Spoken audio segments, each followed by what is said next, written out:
Entendre un ancien détenu aussi ce soir et nous sommes au téléphone avec Yannick Deslandes.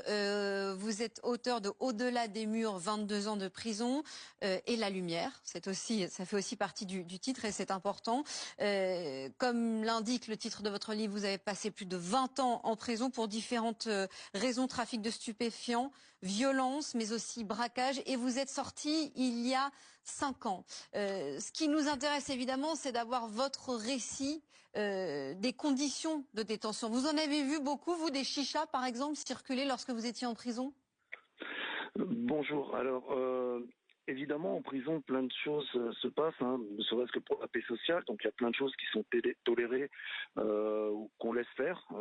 Voilà, parce que les prisons sont pleines à craquer, parce que les peines sont à rallonge, et que forcément, pour réussir à contenir tout ça, on laisse faire beaucoup de choses. Maintenant, ce qui s'est passé avec Amra, les images qu'on peut voir, c'est pas non plus représentatif de toute la population pénale.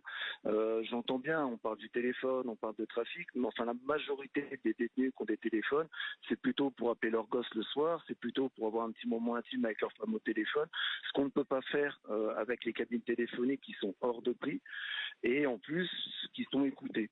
Donc oui, bien sûr qu'il y a des choses qui se font en prison.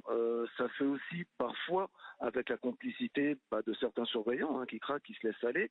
Mais encore une fois, Amra, c'est vraiment un événement isolé qui est vraiment déplorable. Aucun surveillant, enfin dans aucun corps de métier, on ne doit pas partir le matin pour perdre la vie dans la journée. C'est juste inacceptable et intolérable. Mais voilà, ce n'est pas représentatif non plus du reste de la population pénale. Mais en préparant cette émission, vous nous avez expliqué que vous aussi, lorsque vous étiez détenu, vous Oui. poursuiviez votre activité de trafiquant de drogue depuis votre Alors, cellule. Comment? tout à fait. Alors, effectivement, comme vous le disiez tout à l'heure, j'ai passé en tout 22 ans de prison, principalement pour des trafics de stupéfiants. À une période où j'étais beaucoup plus jeune, où j'étais complètement perdu, donc j'étais vraiment rentré dans le trafic. J'en vivais. Donc quand j'étais en prison, j'avais un téléphone, donc j'appelais mes associés qui étaient à l'extérieur, savoir comment ça se passait, s'ils avaient vu un tel, s'ils avaient vu un tel. Enfin voilà, je n'étais pas à donner des ordres, j'avais pas des tueurs à gages. Enfin voilà, on est loin vraiment de ces images-là. Mais ça a été vraiment une courte période où vraiment j'étais vraiment ancré dans la délinquance.